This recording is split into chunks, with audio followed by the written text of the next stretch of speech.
5 minute. आज हम श्री राम कथा के अंतर्गत कथा सुनते हैं सीताहरण। लक्ष्मण के जाने के पश्चात रावण को अवसर मिल गया। वह ब्राह्मण भिक्षुक का वेश धारण कर रावण सीता के पास आया और बोला, हे सुंदरी, तुम कोई वन देवी हो या लक्ष्मी अथवा कामदेव की प्रिया स्वयं रति हो। इस पृथ्वी पर तो मैंने तुम्हारे जैसी रूपवती लावण्यमयी युवती मैंने आज तक इस संसार में नहीं देखा है। तुम कौन हो, किसकी कन्या हो और इस वन में किस लिए निवास कर रही हो? कहा यह तुम्हारा तीनों लोकों में सबसे सुंदर रूप तुम्हारी सुकुमारता और कहा इस दुर्गम वन में निवास। यह स्थान तो इच्छानुसार रूप धारण करने वाले भयंकर राक्षसों का निवास स्थान है।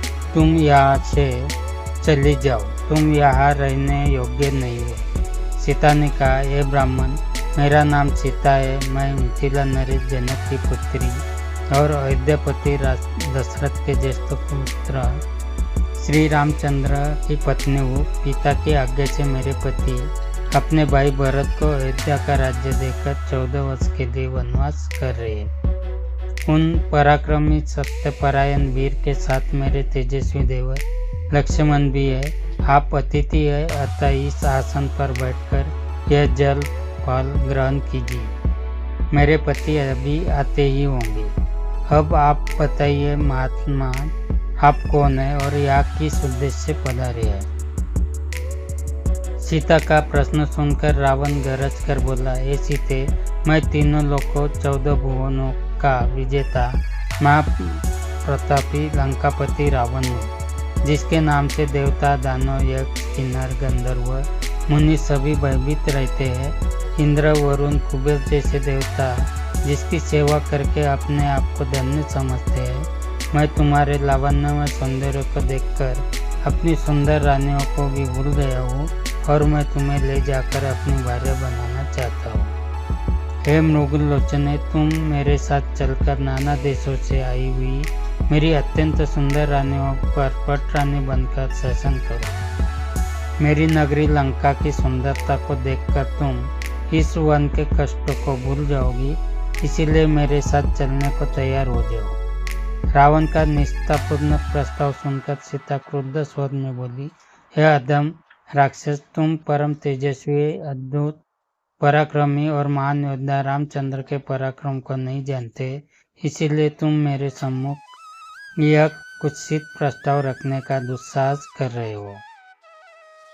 अरे मूर्ख, क्या तू वनराज सिंह के मुख में से अपने दांत उखाड़ना चाहता है? तेरे सिर पर काल नाच रहा है, इसीलिए तू यह घृणित प्रस्ताव लेकर यहाँ आया है। तेरी मृत्यु ही तुझे यहाँ लेकर आई है। सीता के ये अपमानजनक वाक्य सुनकर रावण अत्यंत कुपित हो गया।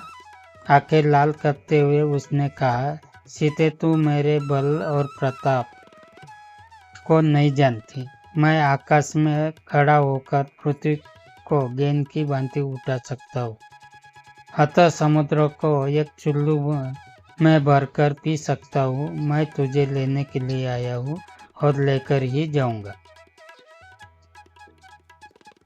यह कहकर रावण ने अपने ब्राह्मण वेश को त्याग कर विकराल रूप धारण कर लिया और दोनों हाथों से सीता को उठाकर अपने कंधे पर बिठा निकटवर्ती खड़े विमान पर जा सवार हुआ। इस प्रकार अप्रत्याशित रूप से पकड़े जाने पर सीता ने हे राम कहते हुए स्वयं को रावण के हाथों से छुड़ाने का प्रयास किया, परंतु बलवान रावण के सामने उसकी एक न चली। उसने उन्हें बांधकर विमान में एक ओर डाल दिया और तीव्र गति से लंका की ओर चल पड़ा।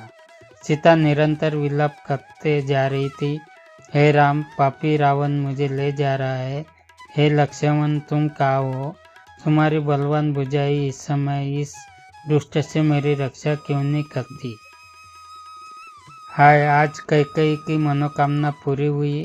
इस प्रकार विलाप करती हुई सीता ने मार्ग में खड़े जटायु को देखा। जटायु को देखते ही सीता चिल्लाई, हे आर्य जटायु, देखो लंका का यह दुष्ट राजा रावण मेरा अपहरण करके लिए जा रहा है। इस नराधम से आप मेरी रक्षा करने में आप असमर्थ है, क्योंकि यह बलवान है और अनेक युद्धों में विजय पाने के कारण इसका दुस्साहस बढ़ा हुआ है।